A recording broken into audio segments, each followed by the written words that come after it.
Good, how are you?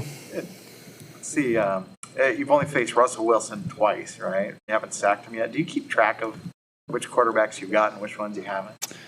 I definitely know, but yeah, I'd like to get him for sure. What mentality do you have to have with him as opposed to other quarterbacks? Because it seems like he may try to buy time in the pocket more than an Aaron Rodgers. Yeah, definitely. Just knowing where he likes to escape each way, and knowing that he's going to hold on to it, and you got to keep going in your rush, even if you think you're blocked. You just got to keep going, and but not get too out of your rush either, to where you're letting him find that escape route that he wants. To ask you specifically what the scouting report is, but do you have, or do you guys, defensive linemen, have a scouting report for each quarterback on those things, like where that guy tends to go when the pressure comes? Yeah, we have a cut up every week.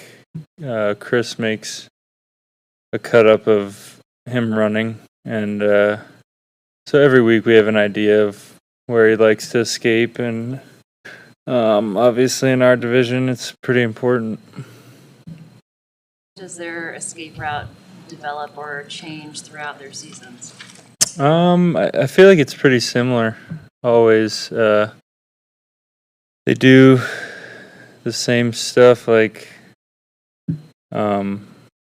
if pressure's coming from a certain way, they usually do the same thing to escape it, and just have to be ready for that. An analytics question, but do you know how many times about you were getting chipped? No, but it's been a lot this year. We gotta start doing some stuff to fix that. That would be like run some games where you're... Yeah, games, certain chip beaters that Chris has used over the years, and we just got to get them called and execute them, and I just need to be better off of the chips. I have to not just stand there like I'm shocked that it's happening, and yeah, we could do a lot of things. Want to do a better job of seeing them coming, or what can you do?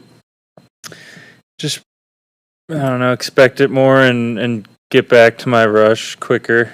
I kind of just sat there and took it against Green Bay and felt sorry for myself. So I need to just be ready for it. And I just didn't expect it quite as much, but it's coming. Did you notice that you were doing that during the game, just kind of taking it, or was it after when you saw it on tape? Yeah, I mean, I'm supposed to stay inside. It's tough when they're aligned so wide, because if I get so wide, then I'm like 15 yards from the quarterback anyway. So yeah, I try to stay inside, but then sometimes they would motion them in, so that's kind of tough because I'm locked in on what I have to do, and somebody motions in and hits me in the back. It's tough on those, but the ones where he is standing there, I have to just be more aware. Are offenses playing you differently than they did your rookie season 2 years ago? Yeah, I mean, definitely. Oh, chip beater. Can you explain exactly? I think I have an idea, but... Yeah, just certain techniques where I don't want to give away our chip beaters, but like he said, certain games where you just stunt a certain way, and just when it's obvious, when there's a back on one side and a tight end off the ball on third down on the other side, each side is going to get chipped. So just running games and chip beaters. Your second to last play, you did run it. Looks like you ran a stunt and you got pressure up the middle. Yeah. But I'm not sure. I don't think he was chipping on that one, actually. So the one time I could have actually gotten a rush. Yeah. I is that, obviously you alluded to that, but that is one way to avoid that, and that seemed to be fairly effective, yeah? Yeah, that worked for sure. That is actually one of the ones we use, but there's other ones that we didn't get to. I'm not sure why, but we're definitely going to be better about it. I asked D'Amico this question, is what was it like after, like, how did you spend the 24 hours after the game? Like, do you immediately watch tape? Do you, like, unwind, crash, eat? What goes on? I was pretty annoyed. I just, well, the 24 hours we were in here, so at night I just called my loved ones and tried to get my mind off of it that night, and then the next day,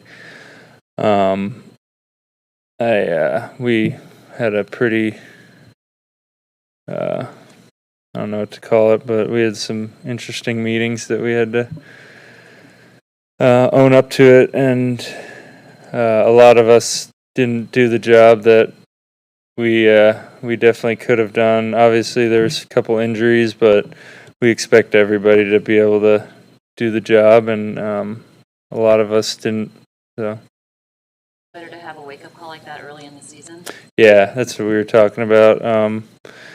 It's definitely good. It's a long year, and it's tough when you think you definitely just see the things that could have easily won the game for us, and we didn't execute. But if we avoid those for the rest of the year, we'll be good. Last one. Obviously, you guys want to win every game, particularly in the division, but is there a sense of, like an understanding of how tough this division is that puts more emphasis on games like Sunday and the following? Yeah, definitely. It's a tough division, but I feel like the NFL right now is super competitive all around. I look at my brother's division, and he's dealing with some really good teams every week as well. So it's just kind of what the NFL is. Just really disciplined, good teams every single week. And if you're not on your stuff, then you could easily wind up losing every game. So we got to be ready every week. Thanks. More execution than schematics. A little bit of both. Yeah, that we need to improve on. I think everybody would agree on that. Thanks. Thank you, guys. Make sure you subscribe.